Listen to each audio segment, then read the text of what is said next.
Vivo V50 light, ভিভোর V series কিন্তু ক্যামেরার জন্য স্পেশাল। কয়েকদিন আগেই কিন্তু ভিভো V50 লঞ্চ করছিল, ওইটাতে কিন্তু ক্যামেরাতে ভালো করছিল। এখন V50 লাইটটা কি আসলে ভালো করতে পারবে? চলেন দেখি। প্রথমেই দেখি এটার বক্স কন্টেন্টে কি আছে। সিম ইজেক্টর, ব্যাক কেস এবং কি 90 ওয়াটের চার্জার, টাইপ সি কেবল ভিভোর V50 লাইট ফোনটি আছে। এই ফোনটির ডিজাইন এবং বিল কোয়ালিটি যদি দেখেন সেক্ষেত্রে ভালো লাগার মতো, কারণ এটার ডিজাইনটা কিন্তু খুবই সুন্দর করছে। ক্যামেরা বাম দেখলে আপনারা মনে হবে যে হ্যাঁ একটা প্রিমিয়াম লুক দেয়। কারণ কি আমরা বর্তমানে কিন্তু বেশিরভাগই পুরাতন ক্যামেরা স্টাইলই দেখে আসতেছি, যে triple camera setup, dual camera setup, নতুনত্ব কিছু নাই। এটাতে কিন্তু নতুনত্ব করছে, দেখলে নজর কাড়বে। এটা দুইটা কালার অ্যাভেলেবেল পাবেন, প্যান্টম ব্ল্যাক, টাইটেনিয়াম গোল্ড, দুইটাই কিন্তু সুন্দর আছে, দেখলে পারে নজর কাড়বে। বডি ফ্রেমটা কিন্তু এখানে প্লাস্টিক ব্যবহার করছে, এখানে গ্লসি ফিনিশটা দেওয়ার ট্রাই করছে, এই কারণে কিন্তু আপনার হাতের ছাপটা পড়বে বেশি। যদি এখানে ম্যাট ফিনিশ দিত সেই ক্ষেত্রে কিন্তু হাতের ছাপ পড়ার সম্ভাবনাটা খুবই কম থাকতো। এটা কিন্তু সিঙ্গেল হ্যান্ডে ভালো ব্যবহার করতে পারবেন। 7.79 মিলিমিটার এবং ওয়েট 196 গ্রাম থেকে 198 গ্রামের মতো। বেশি ভারও না, বেশি হালকাও না, তবে 190 গ্রাম বা 88 গ্রাম হইলে সেক্ষেত্রে কিন্তু আরেকটু পাতলা ফোন লাগতো। এখানে 3.5 মিলিমিটারের জ্যাক আর আয়ার ব্লাস্টার ছাড়া প্রত্যেকটা পোর্টস অ্যান্ড বাটনই পাবেন। তবে আয়ার ব্লাস্টারটা এই দামে অনুযায়ী দেওয়া উচিত ছিল, কারণ এটার প্রাইসটা কিন্তু কম না, প্রায় 30,000 টাকা। এটাতে দুইটা সিম ব্যবহার করতে পারবেন, কোনো প্রকার এক্সটার্নাল মেমোরি কার্ড ব্যবহার করতে পারবেন না। আর এখানে ডিসপ্লের দিকে যদি আসি সেই ক্ষেত্রে 6.77 ইঞ্চির 120 হার্জের সাপোর্টের সাথে এটা কিন্তু পিক্সেল হিসেবে 1080x2392। সো এটার কোয়ালিটিটাও অনেক ভালো হবে। এখানে পিওলেড ডিসপ্লে ব্যবহার করছে, যেই কারণে অ্যামোলেড ডিসপ্লের চাইতে কিন্তু পিওলেড ডিসপ্লের দেখে মজা বা ওইটা একটু প্রিমিয়াম একটু বেশি আর কি বলা যায়। কারণ ওইটা কিন্তু গ্লাসের, অ্যামোলেড ডিসপ্লে গ্লাসের, আর পিওলেড ডিসপ্লে কিন্তু প্লাস্টিকের। এটা হওয়ার একটু বেনিফিট আছে।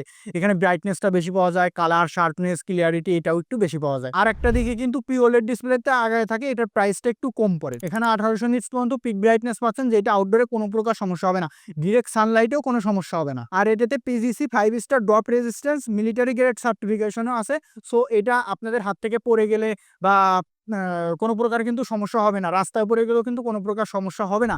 ডিসপ্লেতে যেহেতু ভালো একটা প্রোটেকশন ব্যবহার করছে, তবুও আপনারা ট্রাই করবেন একটা আলাদা প্রোটেকশন ব্যবহার করতে, তাতে ফোনের ডিউরেবিলিটিটা আরেকটু বৃদ্ধি পায়। এটার ডিসপ্লের যদি কালার অ্যাকুরেসির কথা বলেন, খুবই শার্প অ্যান্ড ক্লিন একটা ডিসপ্লে কিন্তু এখানে পাচ্ছেন, যেটা মুভি দেখেও আপনারা একটা ভালো মাল্টিমিডিয়া এক্সপিরিয়েন্সও ভালো পাবেন।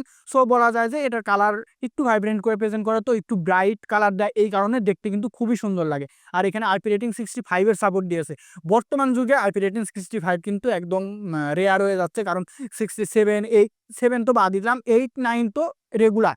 আর এটার প্রাইসটা কিন্তু অনেক বেশি, 30,000 টাকা। সো সেই ক্ষেত্রে 68 কমসে কম দেওয়া উচিত ছিল। এখানে কিন্তু সফটওয়্যার নিয়েও কোনো প্রকার সমস্যা হবে না, অ্যান্ড্রয়েড 15 রান করতেছে এবং ভিভোর ফান্টাসোস 15টা কিন্তু এখানে আছে, যে কারণে এখানে আপনারা নিট অ্যান্ড ক্লিন ইউআই আপনারা পাবেন, যে চালায় খুবই মজা পাবেন, স্মুথ, কোনো প্রকার বাগ ল্যাগ ইস্যু নাই।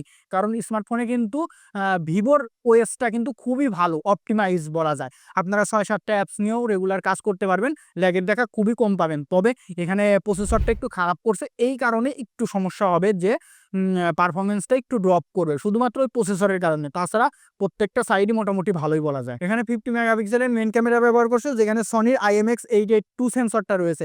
আর এখানে সেকেন্ডারি লেন্স হিসেবে একটা আছে, যেটা কোনো প্রকার কাজে লাগবে বলে মনে হয় না, কাজের না। এখানে কমসে কম আলট্রা ওয়াইড ক্যামেরা একটা দেওয়া উচিত ছিল।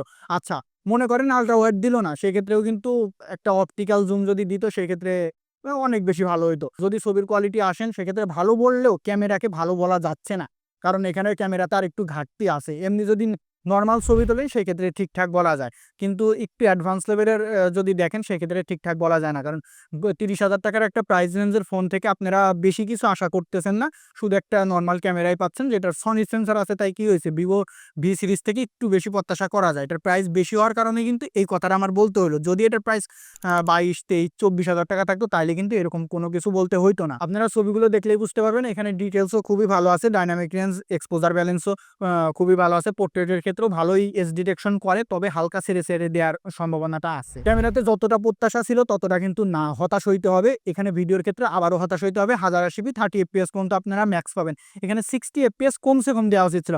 আর 2K তো মাস্ট, মানে 2K না দিলে পারে একটা 30,000 টাকার ফোন থেকে আর কি চান বলেন।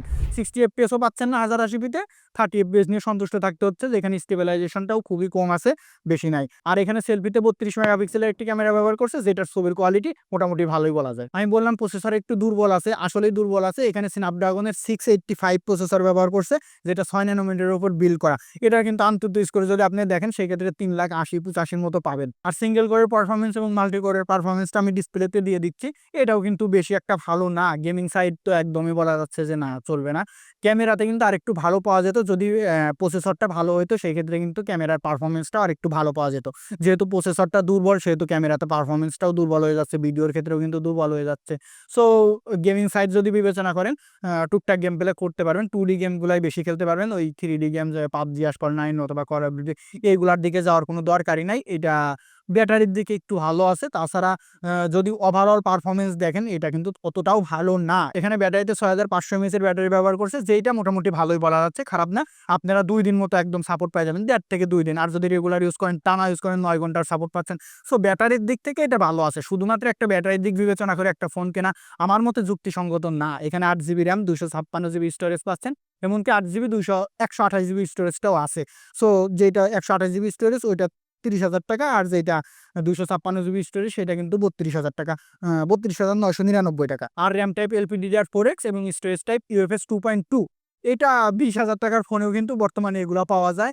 আপনারা মার্কেটে অনেক ফোন আছে, অনেক ফোন লঞ্চ হচ্ছে, আপনাদের ডিটেলসটা আমি বলে দিলাম, আপনাদের ডিসিশন নেবেন কিনা। তবে যারা টেকনোলজি সম্পর্কে একটু ভালো জানে, একটু জ্ঞান রাখে, তাদের কারোরই এটা পছন্দ হবে বলে আমার মনে হয় না। আপনার কি মনে হয় সেটা কমেন্ট করে জানাতে পারেন। আজকের মতো আল্লাহ হাফেজ।